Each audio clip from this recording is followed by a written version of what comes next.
ನಮಸ್ಕಾರ ಎಲ್ಲ ಸ್ನೇಹಿತರಿಗೂ ಸ್ವಾದಿಷ್ಟ ರುಚಿ ಚಾನಲ್ಗೆ ಸ್ವಾಗತ. ಹಬ್ಬದ ದಿನ ಸೈಡಿಗೆ ತಿನ್ನಕಂತ ಹೇಳಿ ಕೋಸಂಬರಿಗಳು ಮಾಡ್ತಿರ್ತೀವಿ. ಕಾರ್ನ್ ಕೋಸಂಬರಿ ಮಾಡ್ತೀವಿ, ಸೌತೆಕಾಯಿ ಕೋಸಂಬರಿ ಮಾಡ್ತೀವಿ. ಈ ಥರ ಕೋಸಂಬರಿಗಳು ಇದ್ದು ಅಂತಂದ್ರೆ ಹಬ್ಬದ ಅಡುಗೆ ಕಂಪ್ಲೀಟ್ ಅನ್ನಿಸ್ತೈತೆ ನಮಗೆ. ಇವತ್ತು ನಾನು ನಿಮಗೆ ಹೆಸರುಬೇಳೆ ಕೋಸಂಬರಿನ ಸೌತೆಕಾಯಿ ಹಾಕಿ ಯಾವ ರೀತಿ ಸಿಂಪಲಾಗಿ ಮಾಡೋದು ಅಂಥೇಳಿ ತೋರಿಸ್ತೇನೆ ನೋಡ್ರಿ. ಇಲ್ಲಿ ನಾನು ಒಂದು ನೀರು ಸೌತೆಕಾಯಿ ತೊಗೊಂಡೇನಿ.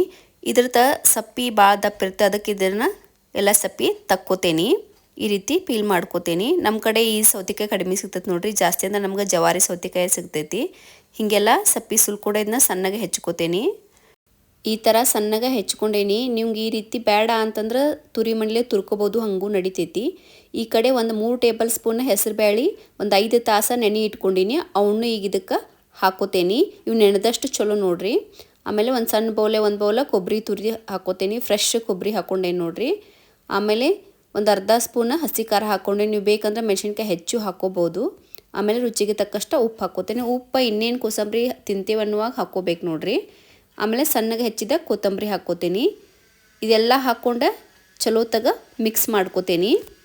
ಇಲ್ಲಿ ನಾವು ಸೌತೆಕಾಯಿ ಹೆಸರುಬೇಳೆ ಯೂಸ್ ಮಾಡೋದ್ರಿಂದ ಇದು ನಮ್ಮ ದೇಹಕ್ಕೆ ತಂಪು ನೋಡ್ರಿ. ಇದನ್ನು ನೀವು ಯಾರು ಹೀಟ್ ಆಗಿರ್ತಲ್ಲ ಅದು ಮಾಡ್ಕೊಂಡು ತಿಂದೆ ಅಂದ್ರೆ ಭಾಳ ಚಲೋ. ಇಲ್ಲಿ ನಾ 1 ಕಪ್ ಅಷ್ಟು ದಾಳಂಬ್ರಿ ಸುಲಿದು ಇಟ್ಕೊಂಡಿನಿ, ಅವನು ಹಾಕ್ಕೋತೇನೆ. ಇಲ್ಲಿ ದಾಳಂಬ್ರಿ ನಿಮ್ಗೆ ಆಪ್ಷನಲ್ ನೋಡ್ರಿ, ಹಾಕಿದ್ರಂತೂ ಭಾಳ ರುಚಿ ಆಗ್ತೈತಿ ನೋಡ್ರಿ. ಇದು ಮಿಕ್ಸ್ ಮಾಡಿದಂದ್ರೆ ಮಸ್ತ್ ಹೆಸರುಬೇಳೆ ಕೋಸಂಬರಿ ರೆಡಿ ಆಗ್ತೈತಿ.